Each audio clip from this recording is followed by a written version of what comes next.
हाँ dear students, आज हम कंटिन्यूटी की बात करेंगे, खासकर कंपटीशन के लिए। तो कंटिन्यूटी कंटिन्यूटी जो है वर्ड, वो कंटिन्यूअस से बना है। तो कोई भी ग्राफ है यदि वो कंटिन्यूअस है यानी without break, graph without break यानी किसी ब्रेक के बिना ही कोई आप ग्राफ ड्रॉ कर पाए हैं। जैसे कुछ एग्जांपल्स हैं, जैसे मान लीजिए आपको y equal to mod x के ग्राफ की बात करें। y equal to mod x का ग्राफ इस तरीके का होता है। तो अब इसका ग्राफ यदि बनाओगे तो आपको कहीं भी ब्रेक लेने की जरूरत नहीं है, यानी कहीं भी पेन नहीं उठाना है। और मान लीजिए आपसे कहा जाए कि y equal to signum x होता है मॉड x अपॉन x, जब x 0 नहीं है और x 0 है तो 0 है। इसका ग्राफ ऐसे बनता है, x 0 है तो 0 है, 0 नहीं है तो ऐसे और ऐसे।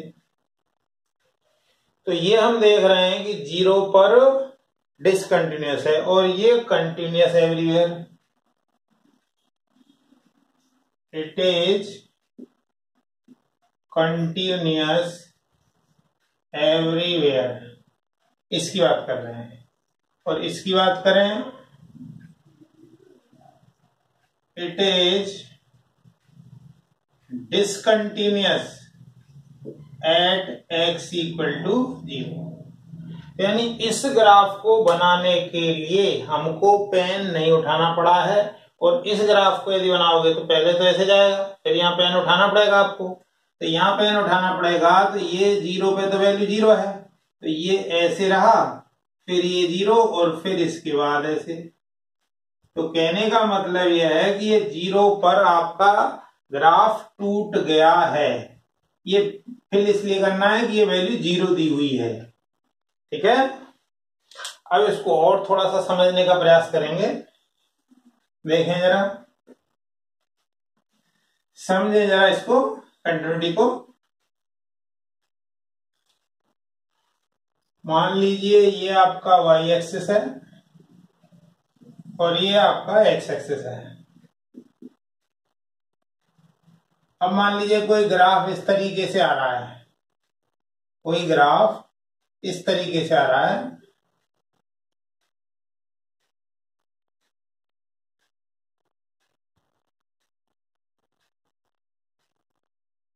मान लीजिए ऐसे आया, फिर यहां आ गया, फिर यहां से शुरू हुआ ग्राफ और फिर ऐसे गया। अब यदि हम यहां पर पॉइंट की बात करें, ये पॉइंट है आपका x इक्वल टू a1। अब ये जरा दूसरे पॉइंट की बात करें, यहां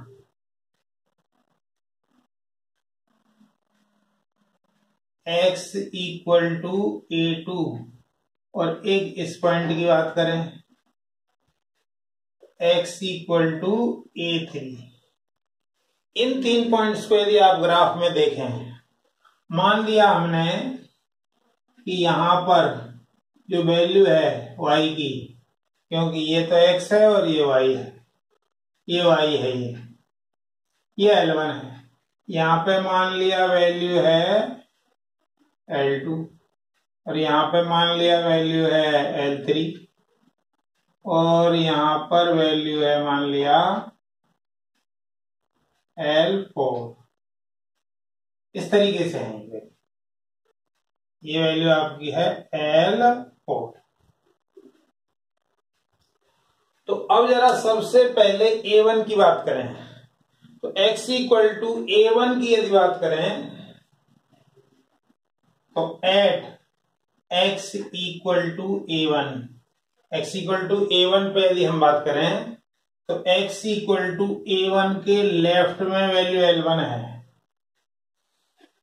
तो इसके लेफ्ट में तो limit x tends to a1 minus कर दिया मतलब आपने, तो और ये कोई फंक्शन है तो a1 के जो लेफ्ट में है वैल्यू वो आपकी L1 है।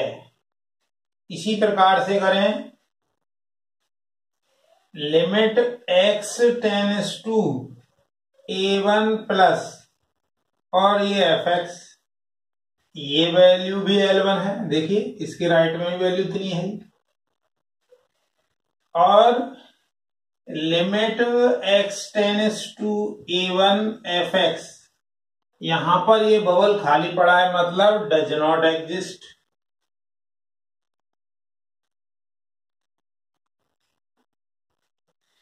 इसका मतलब क्या हुआ, a1 के लेफ्ट में वैल्यू वही है, राइट में वही वैल्यू है, लेकिन a1 पर कोई वैल्यू नहीं है। जैसे मान लीजिए इसको समझें, f x equal to x square minus 1 upon x minus 1, तो इसमें x की वैल्यू जो 1 लेंगे तो वो 0.0 आएगा, मतलब इस तरह का बबल खाली रहेगा। तो यहां पे हम देख रहे हैं ये दोनों वैल्यू तो सेम है लेकिन वो वैल्यू सेम नहीं है। तो यहां पर हमने at x equal to a1 limit x tends to a1 minus की जो वैल्यू है और limit x tends to a1 plus की वैल्यू है, वो दोनों वैल्यू L1 है, लेकिन ये f a1 के बराबर नहीं है। इसका मतलब क्या है, ये दोनों वैल्यू तो सेम आ गई, ये दोनों वैल्यू आ गई तो आ गई, लेकिन वो वैल्यू भी यदि होती यहां पर तो ये बबल फिल हो जाता, तो मतलब ये कंटिन्यूअस हो जाता। यदि ये ऐसा होता तो इसका मतलब क्या हुआ, function is discontinuous at x equal to a1। x equal to a1 की बात हो गई। अब जरा x इक्वल टू a2 की बात करें। अब जरा x इक्वल टू a2 की बात करते हैं हम अभी।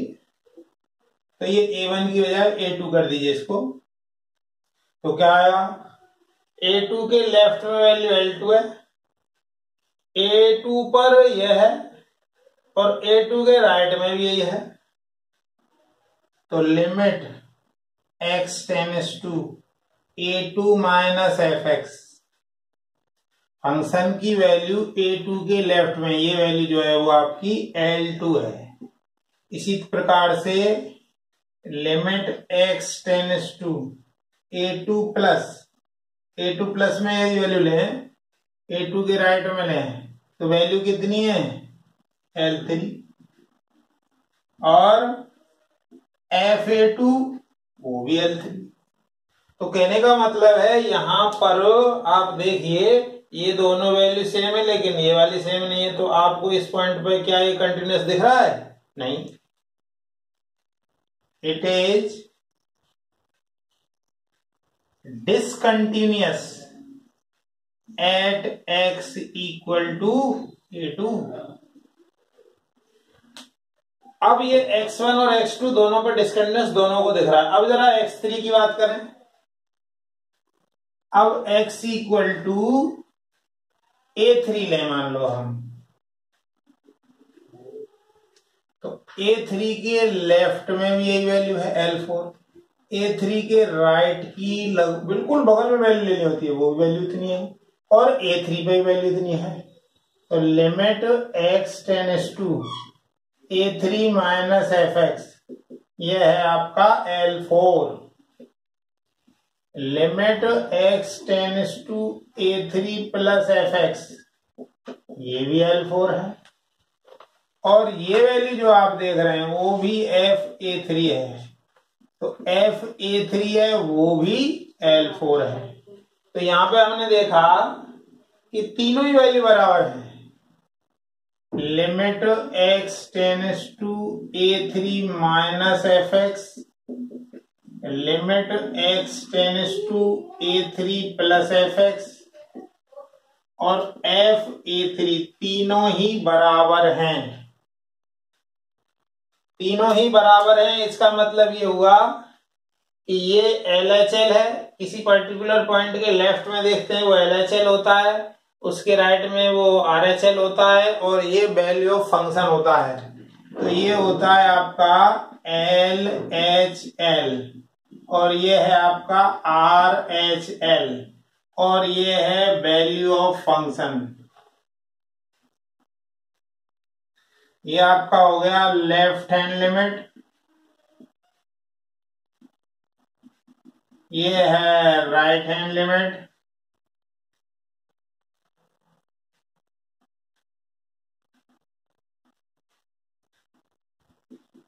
और ये है value of function.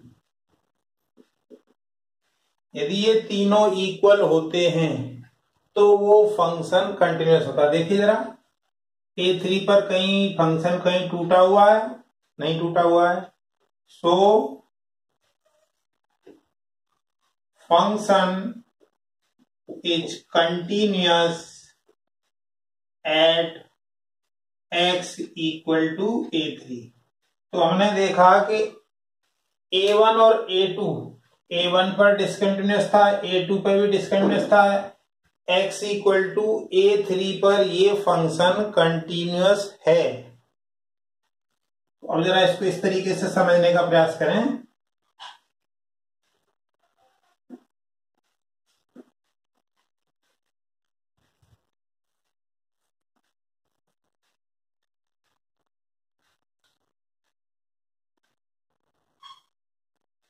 At any point x equal to a,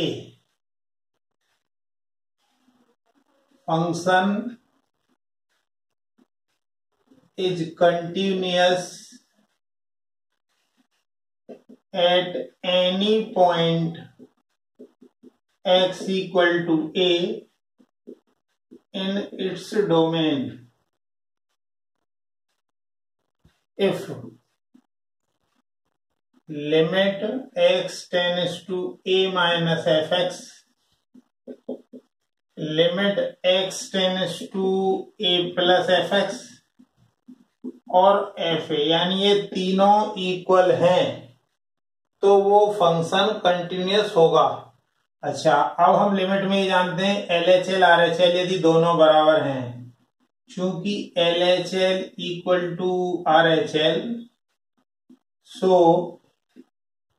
limit exist. तो लिमिट एग्जिस्ट करेगी तो क्या आएगा? Limit x tends to a fx equal to fa। ये कंडीशन है किसी भी पॉइंट पर यदि कंटिन्यूअस है तो उसकी कंडीशन है। It is a condition for continuity of a function at point x equal to a। तो कोई भी यदि आपको कहता है कि function x equal to a पर कंटिन्यूअस है तो यही कंडीशन आपको लगानी है। देखें जरा, इसके लिए कुछ क्वेश्चन देख लेते हैं। Left hand limit right hand limit कैसे निकालते हैं वो भी देख लें। तो लेफ्ट हैंड लिमिट एक्चुअली क्या होता है? लेफ्ट हैंड लिमिट की बात करें तो लेफ्ट हैंड लिमिट, अब किसी पर्टिकुलर पॉइंट पर मान लीजिए at x equal to a की बात करें तो LHL आएगा limit h tends to 0 f a minus h, a पर चेक कर देना। और RHL आएगा आपका limit h tends to 0 f a plus h और वैल्यू ऑफ फंक्शन आएगी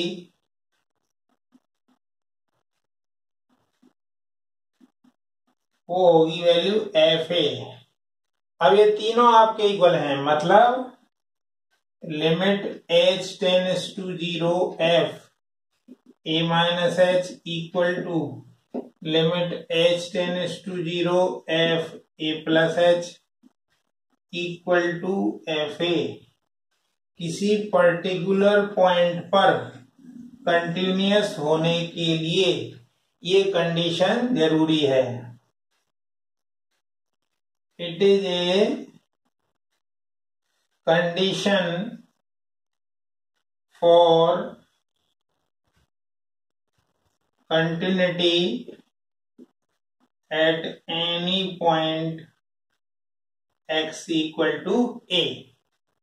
LHL RHL जरूर निकालने पड़ेंगे आपको, तो उसके लिए ये जरूरी है।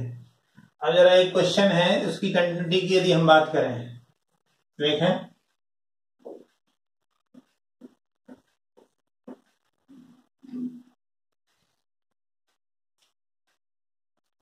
मान लीजिए F x equal to 1/x है। F x equal to 1/x है, तो इसमें हमें पता है कि x की वैल्यू 0 नहीं ले सकते। 0 नहीं ले सकते, इसका मतलब क्या है? It is discontinuous at x equal to 0।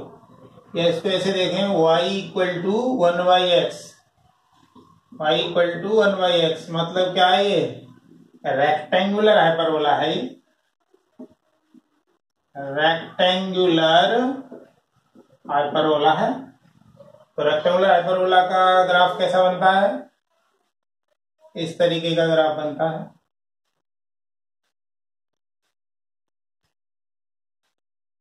इस ग्राफ को देखें तो पहले इधर कंटिन्यूअस था, फिर यहां के बाद ग्राफ सीधे यहां आ गया, तो x इक्वल टू 0 पर डिसकंटिन्यूअस हो गया। ये x इक्वल टू 0 पर डिसकंटिन्यूअस हो गया। इसी प्रकार से अब मान लीजिए हम दूसरा कोई एग्जांपल देखें। मान लीजिए हमने कहा f x equal to cot x, तो कॉट एक्स को हम क्या लिख सकते हैं? Cos x upon sine x.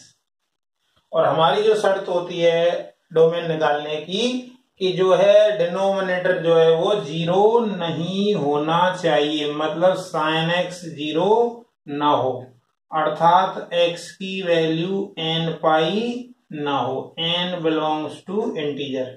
इसका मतलब क्या होगा कि जो कॉट का ग्राफ होगा वो 0 पाई 2 पाई इन पर डिसकंटिन्यूअस होगा। तो ये जो है, इसका मतलब क्या हुआ? Cot x is discontinuous at x equal to 0 plus minus pi plus minus 2 pi plus minus 3 pi and so on. Cot x इन पॉइंट्स पे आपका डिसकंटिन्यूअस होगा। जरा ग्राफ से देखते हैं।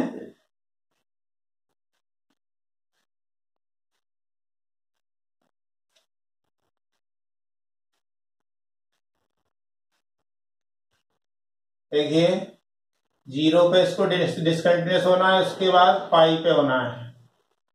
तो जहां डिसकंटिन्यूअस होना है उन पॉइंट्स को हमने डॉट डॉट डॉट करके लिख लिया इस तरीके से।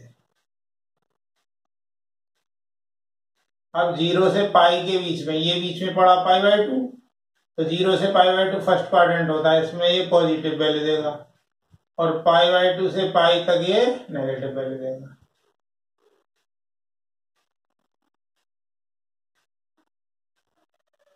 अब पाई से 2 पाई देखें, ये 2 पाई है।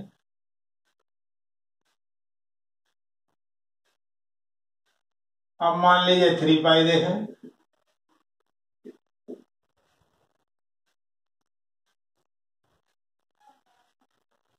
इधर जरा नेगेटिव में देख लें,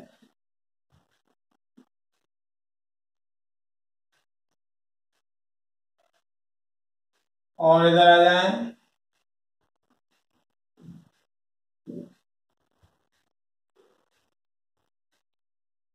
ये सब ग्राफ आपको बता देगा कि ये किन पॉइंट्स पे डिसकंटिन्यूअस है। अब जरा तीसरा एग्जांपल लेते हैं हम। तीसरा एग्जांपल लिया हमने एफ एक्स इक्वल टू, हमने लिया 10x। 10x को क्या लिखेंगे, sine x upon cos x. हमें पता है कि डिनोमिनेटर या हर जीरो नहीं होना चाहिए, इसका मतलब x की वैल्यू 2n+1 इंटू π/2 नहीं होनी चाहिए। तो अब इसमें इंटीजर वैल्यू डालें तो क्या आएगा, आपने वैल्यू n की 0 रखी तो π/2 आएगा, -1 रखी तो ±π/2 आ गया, ±3π/2, यानी π/2 का ऑड मल्टीपल आएगा। मतलब ये वैल्यू आपको नहीं लेनी है, अर्थात इन वैल्यूज पर 10x का ग्राफ डिसकंटिन्यूअस होगा। देखें जरा 10x का ग्राफ देखते हैं।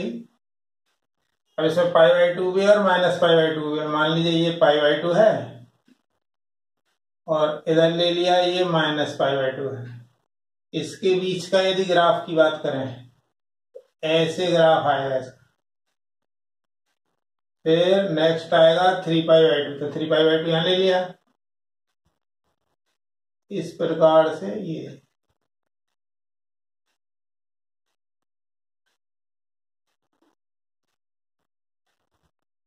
थोड़ा कर्वनेस होगी, इसमें एग्जैक्ट स्टेट नहीं आएगा।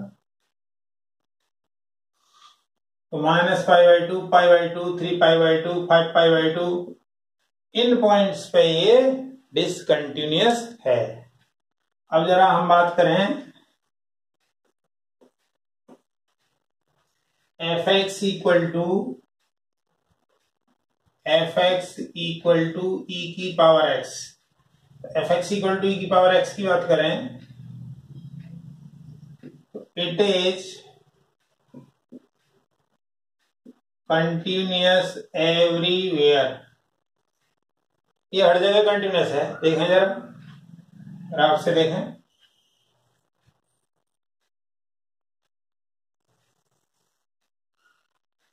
It is continuous everywhere in its domain. इसका डोमेन क्या है, इसका डोमेन है R और रेंज है, रेंज की बात करें तो पॉजिटिव। रेंज मतलब y होती है, डोमेन मतलब x। तो x तो देखो इधर से और उधर तक जा रहा है कंटिन्यूअस, रेंज y 0 के बाद शुरू हो रही है ये। अब जरा फिफ्थ देखें,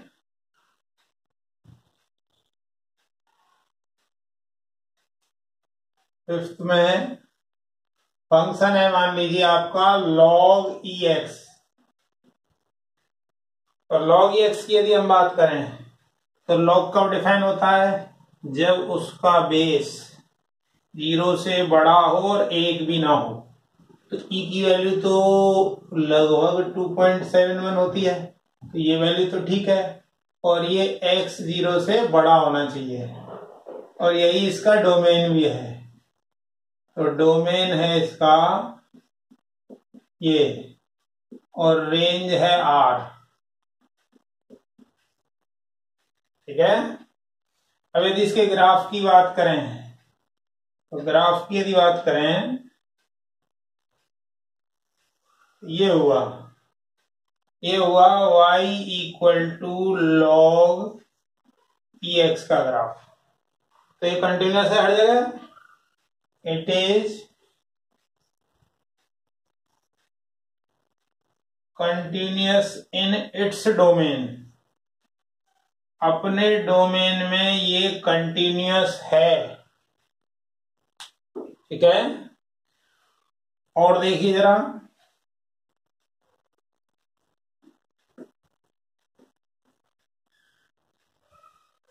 अब जैसे हम बात करें कि f(x) equal to x square minus 1 upon x minus 1। इसमें एक्स की वैल्यू आप 1 नहीं ले सकते, 1 नहीं लेंगे तो इसका ग्राफ आएगा x minus 1 x plus 1 upon x minus 1। क्योंकि एक्स की वैल्यू 1 ले ली तो 0.0 आ जाएगा, मतलब डिफाइन नहीं होगा। तो यानी y equal to x plus 1 हुआ और x की वैल्यू 1 के इक्वल नहीं है। यानी कहने का मतलब ये हुआ एक लाइन है 45 पे और c उसका 1 है, यानी इस तरीके से लाइन जा रही है और ये x इक्वल टू 1 पर डिफाइन नहीं है, मतलब x की वैल्यू 1 लें हम, x की वैल्यू 1 ले लिया तो 1 पे ये बबल खाली रहेगा, अर्थात ये डिसकंटिन्यूअस रहेगा। It is discontinuous at x equal to 1। और चलें,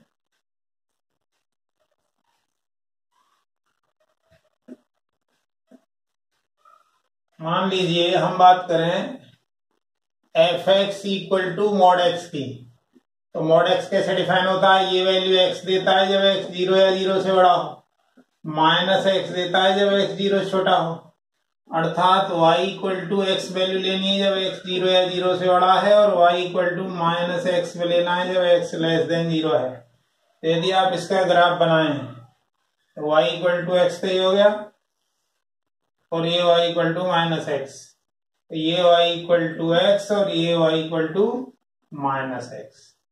इसको यदि हम देखें तो ये पूरा का पूरा कंटिन्यूअस है, it is continuous everywhere, it is continuous everywhere. और देखें नेक्स्ट फंक्शन हमने देखा, मान लीजिए नेक्स्ट लिया हमने greatest integer f x equal to greatest integer x. ये जो साइन है वो बता रहा है ग्रेटेस्ट इंटीजर फंक्शन। और ये क्या कैसे डिफाइन होता है? ये इसकी वैल्यू x के बराबर होगी या छोटी होगी। बराबर कब होगी? मान लो आपने x की वैल्यू 1 रखी तो ये भी 1 होगी, ये 1 तो बराबर दे देगा। x की वैल्यू इंटीजर के अलावा मान लो 1.1 रखा तो इधर 1.1 आएगा, इधर 1 आएगा, तो ये इससे छोटी होगी। मतलब ग्रेटेस्ट इंटीजर x से छोटा होता है या बराबर होता है। तो अब यदि इसके ग्राफ की बात करें तो 0 x की वैल्यू 0 से लेके 0.99 तक डालोगे तो आपको वैल्यू 0 ही मिलेगी, लेकिन जैसे ही 1 वैल्यू डालोगे तो ये 1 आ जाएगा। तो फिर इसका मतलब क्या हुआ? 1 पे ये डिसकंटिन्यूअस हुआ। फिर इसी तरीके से 2 की बात करें हम तो 2 पर फिर ये हट जाएगा और यहां चला जाएगा। इस प्रकार से ये सीढ़ी नुमा ग्राफ चलता रहेगा। इस ग्राफ को यदि हम देखें तो greatest integer function is discontinuous at every integer। ठीक है। और देखें मान लीजिए फ्रैक्शनल पार्ट फंक्शन है, फ्रैक्शनल पार्ट फंक्शन की बात कर लें भाई हम। मान लीजिए एफ एक्स है आपका फ्रैक्शनल पार्ट फंक्शन, ये होता है x minus greatest integer x, इसको बोलते हैं फ्रैक्शनल पार्ट फंक्शन। इसकी वैल्यू होती है x minus greatest integer x. तो यदि आप इसका ग्राफ देखें, इसका ग्राफ यदि आप देखोगे तो 0.1 वैल्यू लोगे तो 0.1 आएगा, 0.2 लोगे तो 0.2 आएगा। इसका मतलब 0.99 तक में आपका यही आएगा। फिर जैसे ही 1 आएगा तो 2 आ जाएगा, फिर ऐसे ये चलता रहेगा। तो हर एक इंटीजर पर ये भी डिसकंटिन्यूअस होगा। It is discontinuous at every integer। हर एक इंटीजर पर ये डिसकंटिन्यूअस होगा ही होगा। तो ये हमारे स्पेशल फंक्शंस हैं। इसमें एक आपका सिग्नम फंक्शन भी आता है। सिग्नम फंक्शन, सिग्नम एक्स, या इसको शॉर्ट में लिखते हैं SIGNX। ये कहता है कि जब x की वैल्यू 0 से बड़ी है तो ये 1 आंसर देगा, 0 से छोटी है तो -1 देगा, x की वैल्यू 0 है तो 0 देगा। तो इसका यदि हम ग्राफ बनाए तो x की वैल्यू 0 पे 0 देगा, 0 से ज्यादा के लिए ये 1 देगा और 0 से कम के लिए ये -1 देगा। तो ये y की वैल्यू 1 है, ये y की वैल्यू -1 है और यहाँ y इक्वल टू 0 है। x भी 0 है, y भी 0 है, दोनों 0 है।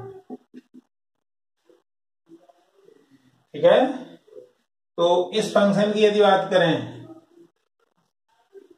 तो signum x is discontinuous at x equal to 0। तो ये आया। अब जरा आज का होमवर्क देखें।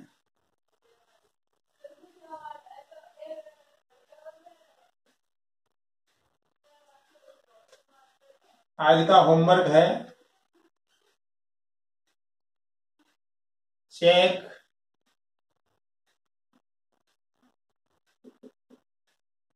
Continuity of function x plus mod x at x equal to 0। x equal to 0 पर कंटिन्यूटी चेक करनी है। fx equal to x plus mod x की बिंदु x बराबर 0 पर सातत्य की जांच करें।